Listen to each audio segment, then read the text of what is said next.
En el nombre del Padre, y del Hijo, del Espíritu Santo. Amén. Padre, esta es la vida eterna, que te conozcan a ti, el único Dios verdadero, y a tu enviado Jesucristo, Dios nuestro Salvador. Quiere que todos los hombres se salven y lleguen al conocimiento pleno de la verdad.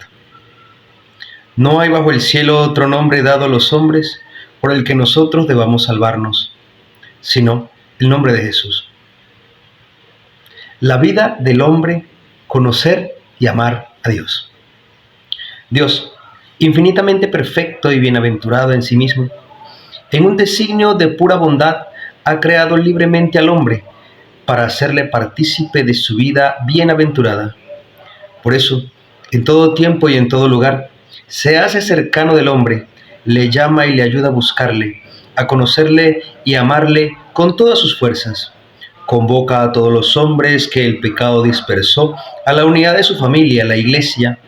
Para lograrlo, llegada la plenitud de los tiempos, envió a su Hijo como Redentor y Salvador.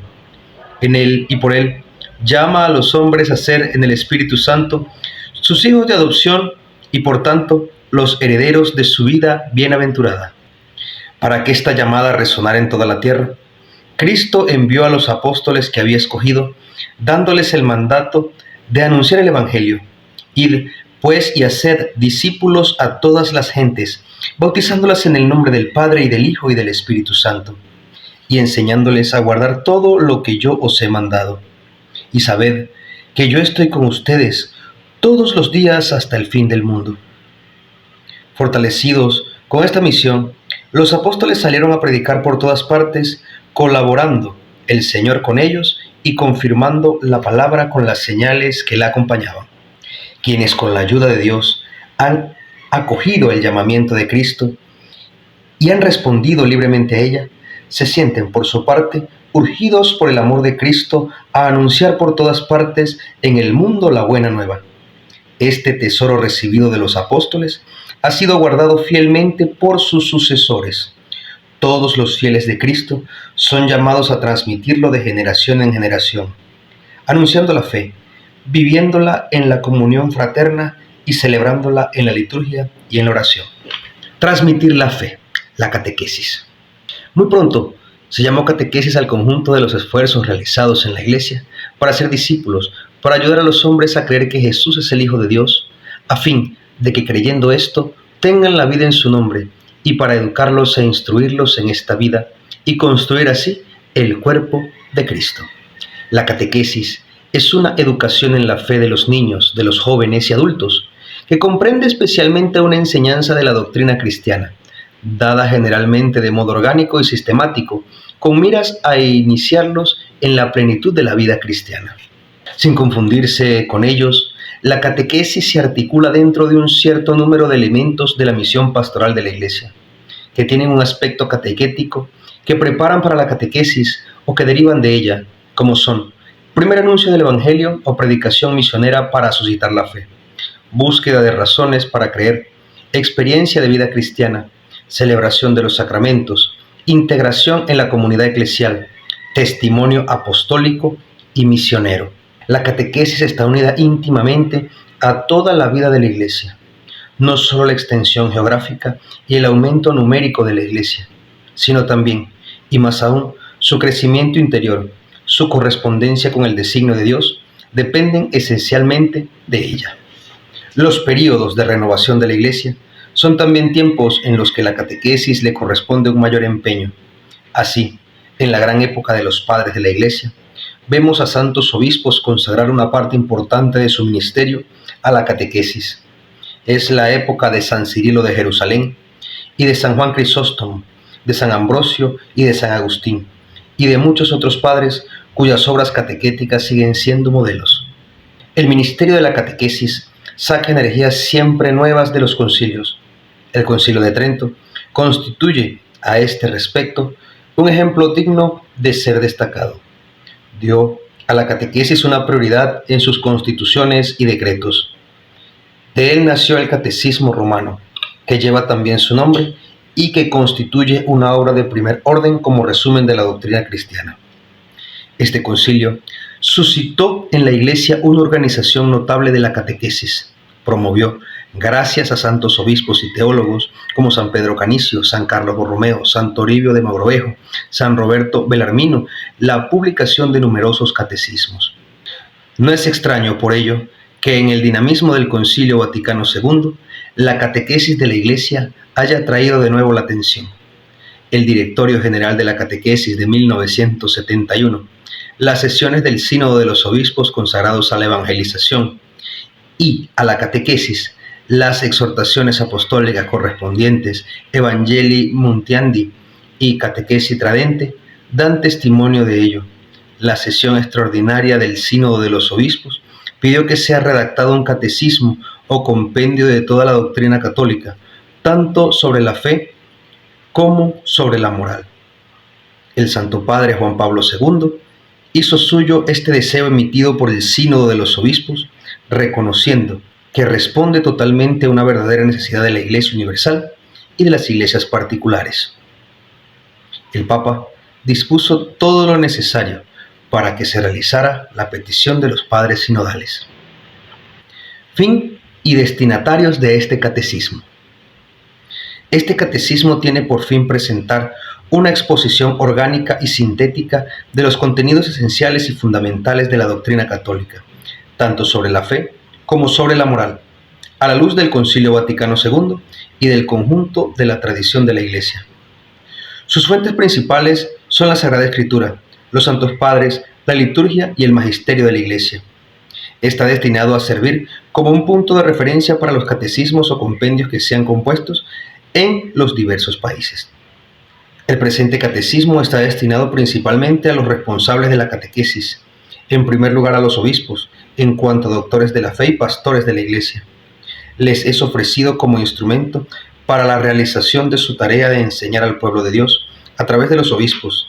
Se dirige a los redactores de catecismos, a los sacerdotes y a los catequistas.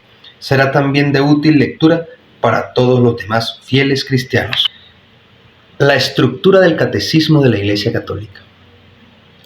El plan de este catecismo se inspira en la gran tradición de los catecismos, los cuales articulan la catequesis en torno a 4 pilares: la profesión de la fe bautismal, el símbolo de los sacramentos de la fe, la vida de la fe, la oración del creyente. Los que por la fe y el bautismo pertenecen a Cristo deben confesar su fe bautismal delante de los hombres. Para esto el catecismo expone en primer lugar en qué consiste la revelación por la que Dios se dirige y se da al hombre, y la fe por la cual el hombre responde a Dios. El símbolo de la fe resume los dones que Dios hace al hombre como autor de todo bien, como redentor, como santificador, y los articula en torno a los 3 capítulos de nuestro bautismo: la fe en un solo Dios, el Padre Todopoderoso, el Creador, y Jesucristo su Hijo, nuestro Señor y Salvador, y el Espíritu Santo en la Santa Iglesia.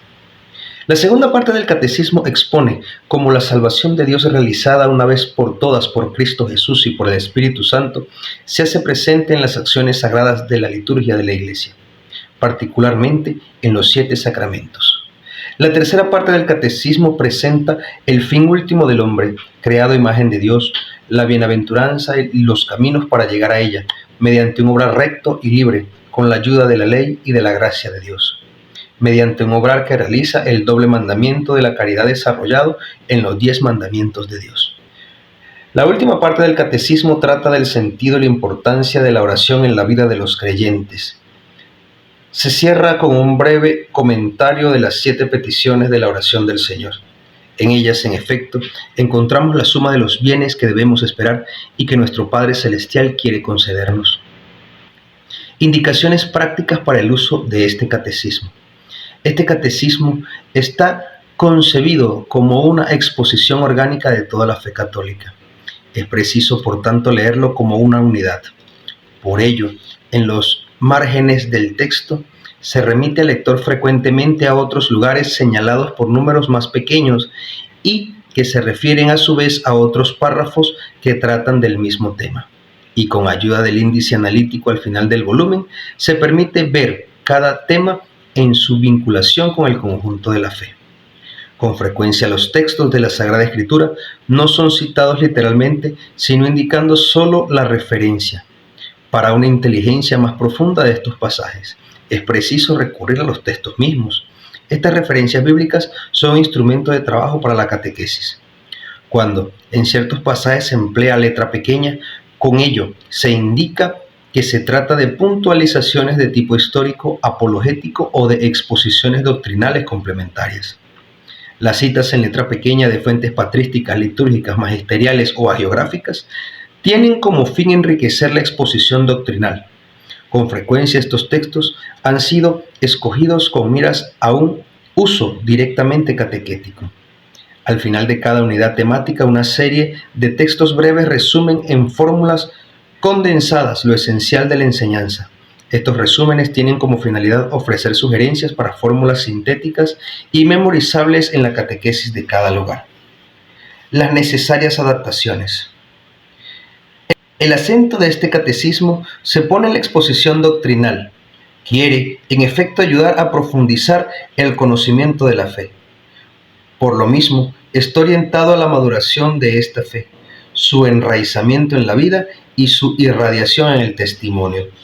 Por su misma finalidad, este catecismo no se propone dar una respuesta adaptada, tanto en el contenido cuanto en el método, a las exigencias que dimanan de las diferentes culturas, de edades de la vida espiritual, de situaciones sociales y eclesiales de aquellos a quienes se dirige la catequesis. Estas indispensables adaptaciones corresponden a catecismos propios de cada lugar, y más aún aquellos que toman a su cargo instruir a los fieles. El que enseña debe hacerse todo a todos, para ganarlos a todos para Jesucristo. Sobre todo, que no se imagine que le ha sido confiada una sola clase de almas, y que por consiguiente le es lícito enseñar y formar igualmente a todos los fieles en la verdadera piedad, con un único método y siempre el mismo. Que sepa bien que unos son en Jesucristo como niños recién nacidos, otros como adolescentes, otros finalmente como poseedores ya de todas sus fuerzas. Es necesario tener en cuenta cuidadosamente quienes puedan necesitar leche y quienes otro alimento más sólido. El apóstol señaló que había de considerar que los que son llamados al ministerio de la predicación deben, al transmitir la enseñanza del misterio de la fe y de las reglas de las costumbres, acomodar sus palabras al espíritu y a la inteligencia de sus oyentes. Por encima de todo, la caridad. Para concluir esta presentación, es oportuno recordar el principio pastoral que enuncia el Catecismo Romano. El camino mejor es el que el apóstol mostró. Toda la finalidad de la doctrina y de la enseñanza debe ser puesta en el amor y que no acaba, porque se puede muy bien exponer lo que es preciso creer, esperar o hacer, pero sobre todo debe resaltarse que el amor de nuestro Señor siempre prevalece, a fin de que cada uno comprenda que todo acto de virtud perfectamente cristiano no tiene otro origen que el amor, ni otro término que el amor. En el nombre del Padre, el Hijo, el Espíritu Santo. Amén.